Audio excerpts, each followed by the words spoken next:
أعوذ بالله من الشيطان الرجيم. بسم الله الرحمن الرحيم. السلام عليكم ورحمة الله وبركاته. عزیزان دوستانو، الله تعالی دې وکړي چې روغ او جوړ اوسئ. په دا خبره موږ تاسو ټول سره خلاص ته پوهېږو الحمدلله چې اولاد د الله تعالی طرفه ډېر لویه او عظیمه تحفه دی. ورسره الله تعالی په مور او پلار باندې لویه ذمهواري او مسؤلیت هم ایښی دی د خپلو اولادونو د صحیح تربیت د خپل وس مطابق. هر مور او پلار په دا مسؤلیت لري چې خپل اولاد دیني او اسلامي اخلاقي تربیت ورکړي، ورزده یې کړي. نو عزیزانو، ما غوښتل چې یو څو ویډیوګانې د اولادونو د تربیت په باره کې در سره شریک کړم، خاص کر چې زه په د اروپا کې په دغه ځایو کې اوسېږم. دلته د اولادونو لویول، تربیت ورکول د ډېر لوی کار دی، آسان کار نه دی. کوم غلطیانې موږ تاسو کوو، باید اول هغه غلطي ومنو، هغه غلطي پرېږدو. آیا د خپل اولاد تربیت کله په پام کې نیولی، کله ورته بیدار شوي یو، کله شروع د اولاد تربیت، کوم کار باید صحیح وشي د اول نه چې مور او پلار د اولاد تربیت ته آماده وي. عزیزانو، ځکه که سړی خپل اولادونه صحیح تربیت کړي، ما دا معنا چې جامعات ته مو صحیح انسانان ورکړه. کله جامعه چې صحیح شي، وطن صحیح جوړېږي. نو اولاد په اسلام کې د اولاد تربیت په اسلام کې د ډېر لوی مسؤلیت دی. عزیزانو، ساده کار نه دی. باید سړی ډېر اول نه پخوا نه ورته ویښ وي، خبر وي چې د اولادونو تربیت کله شروع کېږي. اسلام په دغه باره کې نظر ورکوي چې د اولاد تربیت په یو وخت کې شروع کېږي چې څوک دا فیصله وکړي چې زه اوس نکاح کوم، واده کوم، هلته باید د اولاد تربیت په نظر کې وي. د اسلام چې موږ تاسو کله وایو پوره دین دی، کامل دین دی، په دا معنا چې د اسلام کوم مضمون را اخلي په یخ کې د قرآن او د حدیث د دوی نه ډېر شیان لاسته راځي. منه که د اولاد تربیت منځته را اخلي د اسلام نه، په هغه ځای کې اسلام تا ته دا ذهنیت درکوي، دا د وایي په فکر کې وساته چې ته غواړې چې چا سره نکاح وتړې، واده وکړې، هغه ځای کې باید تا د اولاد تربیت په نظر کې وي. داسې نه چې پیدا شي، یا داسې نه چې 10 کاله شي، 15 کاله شي، هغه نه بعد موږ په ذهن کې دا راشي چې ما اولادونه صحیح تربیت کړي که نه. دا خو ډېر ناوخت دی عزیزانو، ډېر ناوخت ویښ شوی، د اسلام نه خبر نه یو. دغه نه نوی خبر چې فقهاو په دغه کې څه نظر ورکړی. نو د طالب العلم په صفات اسلام د اولاد تربیت په باره کې دا نظر درکوي چې ته کله د اولاد تربیت بحث کوي، باید د نکاح بحث ته منځته راشي چې صحیح ځای کې د نکاح کړی، کوم شي ته د کتلی چې تا نکاح کړی، په جذبه کې د نکاح کړی، ځوانانو خپل فیصله کړی، مور و پلار فیصله کړی دی، دښته یې کتلې چې خپلوان مو دي، دښته یې کتلې چې په یو کلتور کې دي، دښته مو کتلې چې اولادونه مو دلته دي، واده مو افغانستان کې ورته وکړه. د ټول د اولاد په تربیت باندې تاثیر اچوي عزیزانو. نو ځکه چې د اولاد تربیت خبره کو،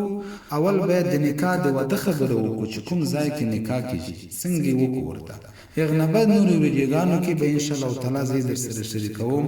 چې د اولاد ذهني او فکري تربیت کله وکړو، کوم عمر کې، 10 کاله عمر کې څه شی مهم دی، څه شی ضروري دی. نکاح په باره کې نبی علیه الصلاة والسلام یو حدیث شریف کې دا خبره کړې ده چې سړی چا سره نکاح کوي، 4 شیانو باندې نظر وي، 4 شیانو ته فکر کوي. اول مال او دولت ته، دویم خاندان ته، کورنۍ خاندان ته، دریم حسن او جمال ته، ښایستوالی ته، څلورم دینداري ته. نبی علیه الصلاة والسلام تاکید په دینداري کړی، تاسو دینداري ته به یې ګورئ نکاح کوئ. ځکه همیشه که مال او دولت وي، د اولاد په تربیت کې تاثیر نه اچوي، نه خاندان یا مثال نه ښایستوالی. خو دینداري چې دی، چې سړی په دین خبر وي، دینی تربیت شوی وي، آیا ته اولاد ته دینی تربیت ورکوي؟ ته اولاد ذهني او فکري تربیت کوي د اولادو. دغه خطره ځکه نبی علیه الصلاة والسلام یو بل حدیث شریف کې هم دا خبره کړی چې چا د دین او د اخلاقو نه تاسو راضي وي، چا یې دین او اخلاقو نه راضي وي، هغه سره نکاح کوئ، هغه ته د لور ورکوه، هغه سره نکاح کوه. په دغه کې دا نه دی ویلی چې د یو کلتور وي، د یو ځای وي، د یو وطن وي، بیا نکاح ورسره کوه، که نیمه یې کوه. دا غلطیانو باید ونشي، دا غلطیانو باید اصلاح کو. که چیرته ما او تا اولادونه اروپا کې لویږي واده په افغانستان کې ورته کوو بغیر د دوی د رضایت نه بغیر دوی د خوښۍ نه چې دوی نه پښتنه وکړو پښتنه څه چې غواړي که نه دا ډېر غلط فیصله دی چې موږ تاسو یې کوو ودو هلته کوو چې که دوی نو ځکه په جامعه تاثیر لري یو په یو جامعه کې لوی شوی بل په بله جامعه کې لوی شوی دی مهم نه دی چې خالي افغانان دي مهم نه دی چې د یو کلتور دی دوی رضایت وي دوی غواړي صحیح خبره دی الحمدلله که وړکی دلته وي او ته هلته جنکۍ ورته غواړې که جنکۍ دلته وي هلته وړکی ورته غواړې خو دوی ونه غواړي رضایت یې نه وي د نکاح باید سړی ونه کړي عزیزانه دین او اخلاق ته باید وګوري ورسره که چېرته په اروپا کې نه دلته نکاح کوو که نه او ځوانان په خپله فیصله کوي چې اوس ما عمر دغته رسېدلی دی چې زه باید د نکاح دپاره څوک وغواړم ګډ ژوند سره تیر کړو فیصله باید په جذبه نه وي ځوانانو فیصله باید په ده نه وي چې موږ مکتب کې 3-4 کاله تېر کړی پېژنو فیصله باید په دغه نه وي چې افغانان دي افغانان خپل منځ کې واده کوي نه فیصله باید په دغه وي چې زه چا سره نکاح کوم آیا ما اولاد تربیت په ذهن کې ده دغه په باره کې چې زه نکاح کوم فیصله به مې په دغه سره چې د نکاح وي د واده وي آیا اولاد تربیت باندې موږ خبرې کړي که ته په میز کې دلته اروپا کې ځوانان خپل فیصله کې کینې او خبرې او بحث کې څه مکتب دی ویلی څه کار کې دا زه ورته چې نکاح وکړې ما په ازادي خو تاثیر نه اچوي ته خبرې په خپل ځای بالکل صحیح دی لیکن ما ورته په ذهن او فکر کې په دغه ورځ چې د نکاح او د واده خبره مو که د اولاد تربیت کوو بیا زه ورته آینده کې اسان تربیت کړی شو د خپلو اولادو خو په هغه وخت کې ما ورته د اولاد تربیت په فکر کې نه و هیر کړی مو و د ځوانۍ جذبه و خالي مو واده وکړه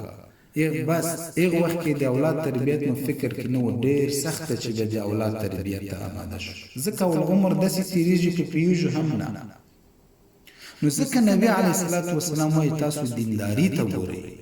هغه تا په اولادو په تربیت باندې تاثیر اچوي ماحول ته یې ګورئ عزیزانو یو هغه تعلیم دی چې موږ تاسو مکتبو کې کوو رسمي تعلیم دی اما دغه آماده کوي چې موږ تاسو جامعات ته ووځو ځان ته کار پیدا کړو ژوند ته ادامه ورکړو یو غیر رسمي تعلیم دی چې په کورو کې کیږي غیر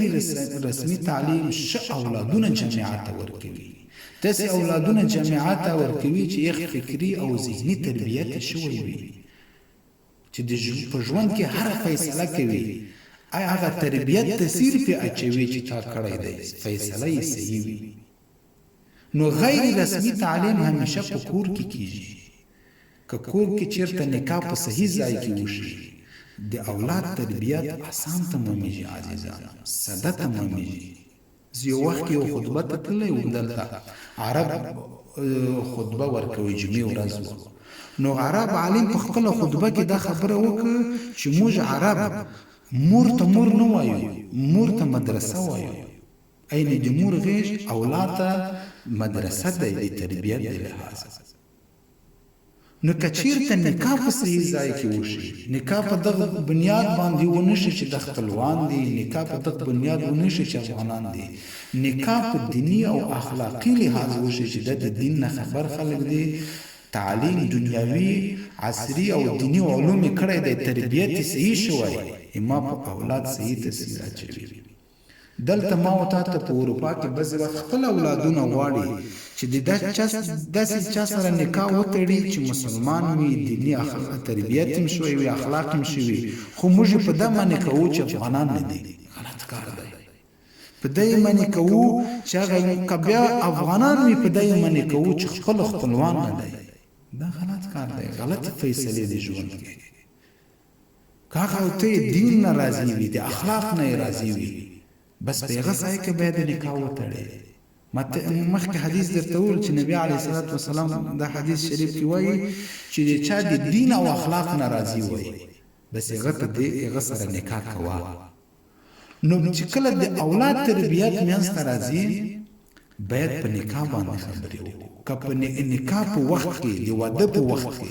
کې موږ فیصلې صحیح وي صحیح فیصلې مو کړې وي، د اولاد تربیت مو په ذهن کې نیولې وي، آینده ته چې الله تعالی موږ تاسو ته اولادونه راکوي په تربیت اسان راته تمامېږي.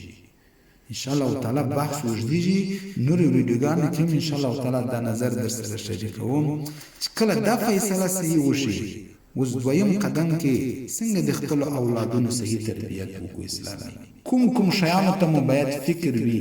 کوم غلطیان کوو. السلام علیکم ورحمت الله وبرکاته.